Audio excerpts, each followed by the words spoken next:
if I told you that deep beneath the ocean, thousands of feet below the surface, there are creatures so mysterious that some people believe they can predict natural disasters?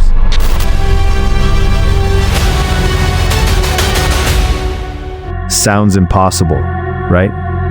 But here's the strange part. Before some of history's biggest earthquakes, incredibly rare deep-sea fish, like the legendary oarfish, also known as the doomsday fish, were found washed ashore in different parts of the world. Was it just a coincidence? Or is there something happening deep beneath the ocean that scientists still can't fully explain? Today we're uncovering the real story behind these terrifying deep-sea creatures, the shocking dates they appeared, the disasters that followed, and what science actually says about this chilling mystery. Trust me, by the end of this video, you'll never look at the ocean the same way again. Thousands of meters beneath the ocean's surface lies a world where sunlight has never reached. The pressure is so extreme that if an ordinary human were to descend that deep, their body would be crushed within moments. Yet despite these impossible conditions, strange creatures have adapted to survive in the darkness for centuries. And every once in a while, one of them appears at the surface. Whenever that happens, the same question spreads across the world. Is nature trying to warn us that a disaster is coming? Let's begin with the most mysterious of them all, the oarfish, often called the doomsday fish. This incredible creature usually lives between 200 and 1,000 meters deep, although some have been found even deeper. It can grow to an astonishing 11 meters, or over 36 feet in length, making it one of the longest bony fish on Earth. The first scientific record of an oarfish dates back to 1859 in England, where it was discovered dead after washing ashore. At the time, no major natural disaster followed, and British naturalists officially documented the species. Then on February 22, 1901, another oarfish, measuring nearly 6.7 meters, or 22 feet long, was found dead on Newport Beach, California. Once again, no scientific evidence linked the sighting to an earthquake or tsunami. But everything changed between December 29, 1909 and March 2010. During those months, several oarfish were found along the coast of Japan. Some were discovered alive in fishing nets, while others washed ashore dead. Then on March 11, 2011, Japan was struck by the devastating 9.0 magnitude Tohoku earthquake and tsunami, one of the most destructive natural disasters in modern history. Almost immediately, people began claiming that the oarfish had predicted the catastrophe. But this is where the story takes an unexpected turn. Japanese researchers later analyzed 336 deep-sea fish sightings, alongside 221 earthquakes. Their conclusion was clear. There was no scientific evidence that oarfish can predict earthquakes. The timing may have been nothing more than a remarkable coincidence. Next comes one of the strangest sharks ever discovered, the goblin shark.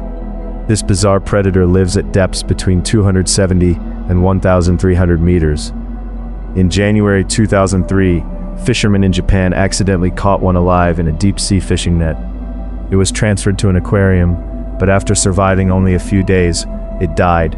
No major natural disaster followed its appearance. Then there's the frilled shark, often called a living fossil because it has changed very little over millions of years. It normally lives between 500 and 1,500 meters below the surface. On January 21, 2007, one was spotted swimming alive near the surface off Shizuoka, Japan. It was taken to an aquarium, but it survived only a few hours before dying. Once again, scientists found no verified connection between the sighting and any earthquake or tsunami. The mystery returned on August 10, 2024, when another dead oarfish washed ashore on the coast of California. Just 2 days later, on August 12th, a magnitude 4.4 earthquake struck near Los Angeles. Social media quickly exploded with claims that the doomsday fish had predicted the quake. Scientists, however, urged caution. They explained that earthquakes of this size occur regularly around the world, and there is no scientific evidence that the oarfish caused or predicted the event. So the question remains, do these mysterious deep-sea creatures somehow sense changes deep within the Earth, long before humans can? Or are we simply connecting unrelated events because we want to believe there's a hidden warning beneath the waves? The truth is, we still don't know. Perhaps the answer is still waiting in the deepest parts of the ocean, a place humanity has barely begun to explore. Let's dive deeper into the mysteries of the deep sea. Here's what almost nobody realizes. The ocean isn't one place. It's 5 completely different worlds, stacked on top of each other, and each one gets stranger than the last. Sunlight only reaches the first 200 meters. After that, nothing. No plants, no warmth, no light except the light the animals make themselves. And yet somehow life didn't stop there. It adapted, it mutated, it found ways to survive conditions that would kill almost anything else on the planet in seconds. By the time we reach the very bottom of the ocean, a place scientists named after the Greek god of the underworld, we'll meet a fish so well hidden, so rarely seen, that most marine biologists will go their entire careers without ever laying eyes on one. So let's go down, zone by zone, because every layer of this ocean is hiding something you were never told in school. The first Epipelagic Zone. This is the world you already know, the Epipelagic Zone, the only layer of the ocean where sunlight fully penetrates, where photosynthesis happens, where the water is warm enough and bright enough for life to explode in color. This is home to the great white shark, an ambush predator that can detect a single drop of blood diluted in nearly 40 million drops of water, and one of the only sharks capable of lifting its head fully out of the water to scan the surface for prey. It's home to the clownfish, which survives by nestling into the stinging tentacles of sea anemones, protected by a coat of mucus its own body produces so the anemone's venom doesn't recognize it as food. It's home to the blue tang, a fish that starts life a completely different color than it ends up, hatching pale and transparent before slowly turning the electric blue most people recognize. It's home to the lionfish, a creature so beautiful it looks harmless, and so venomous that a single sting can put a grown adult in the hospital for days. And it's home to the green sea turtle, an animal that can hold its breath for up to 5 hours underwater, and will travel thousands of miles across open ocean just to return to the exact beach where it was born, decades earlier. This zone feels familiar, almost safe, but 200 meters down, all of that changes. The light starts to fail, and the ocean begins to reveal what it's really been hiding. The second, Mesopelagic Zone. Marine biologists call this the Mesopelagic Zone. Most people have never even heard the word. But you should know it, because this thin, dim layer of ocean may be the largest habitat on Earth, and it's almost completely unexplored. Down here only about 1% of sunlight survives. It's not day, it's not night, it's a permanent cold twilight, and this is where the ocean starts inventing its own light. Meet the lanternfish. It sounds small and unremarkable, until you learn that lanternfish are believed to make up around 65% of every deep-sea fish on the planet.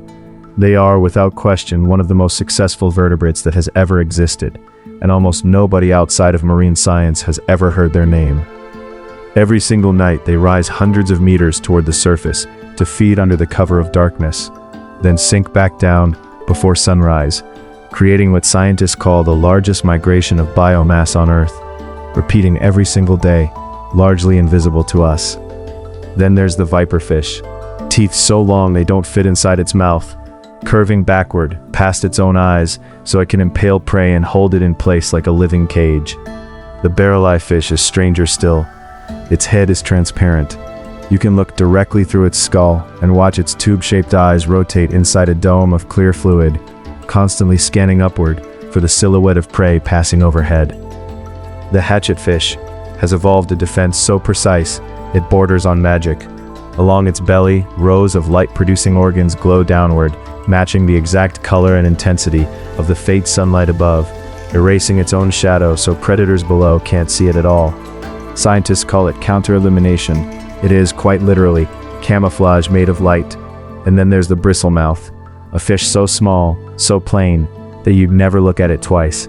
Except researchers now believe the bristlemouth may be the single most abundant vertebrate on the entire planet. Not the most abundant fish, the most abundant vertebrate, outnumbering every bird, every mammal, every reptile combined. A creature most humans will never see, dominating the earth in silence.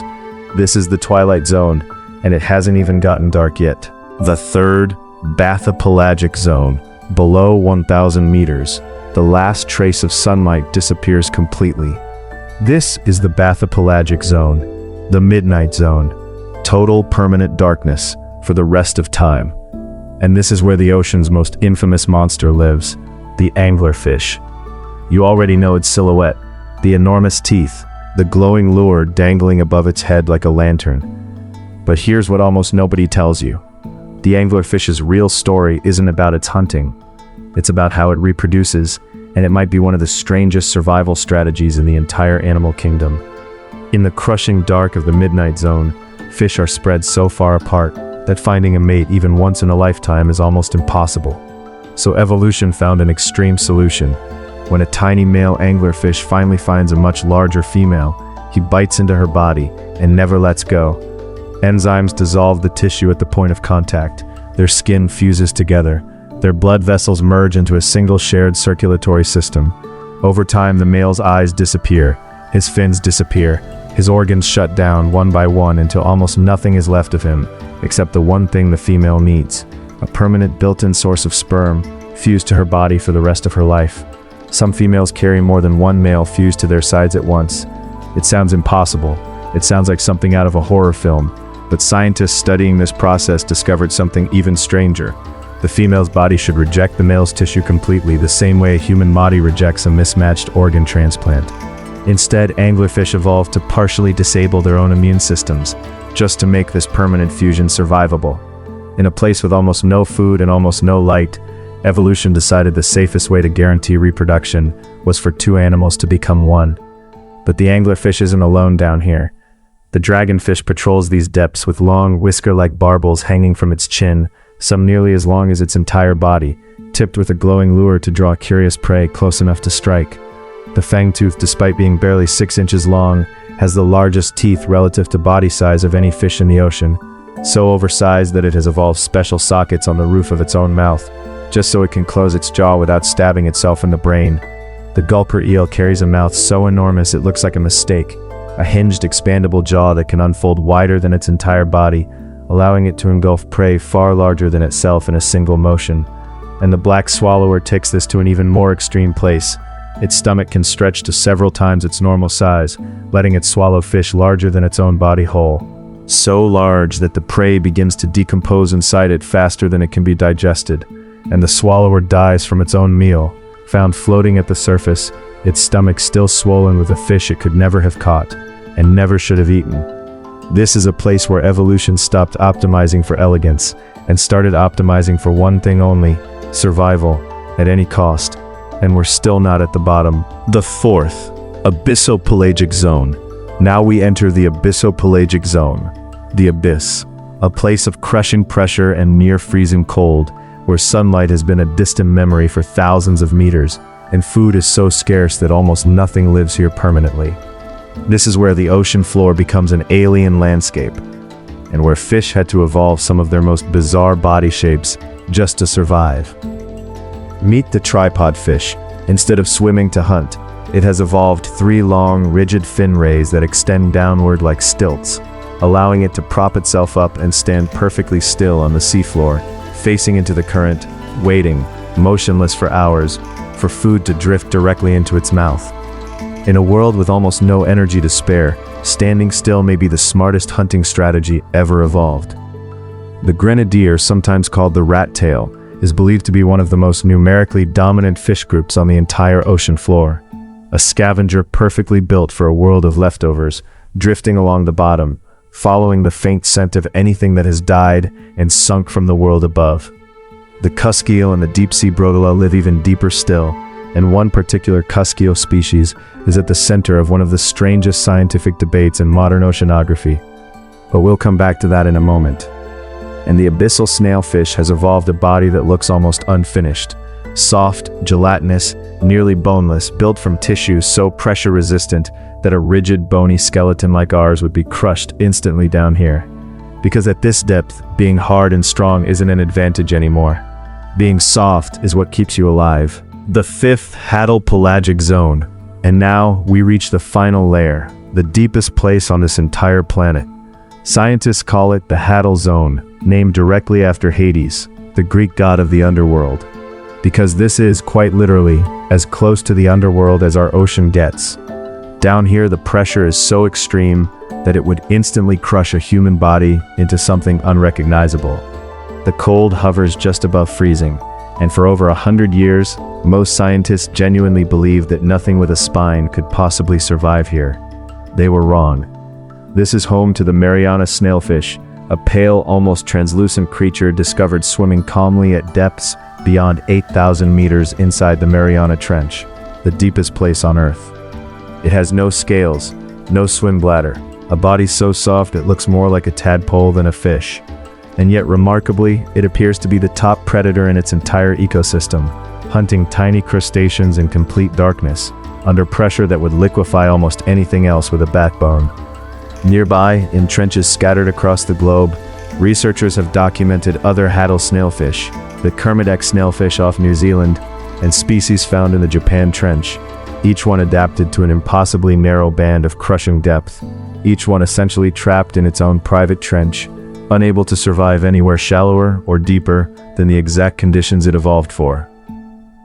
But here's where the story gets genuinely uncertain, because even scientists don't fully agree on what the deepest fish in the world actually is.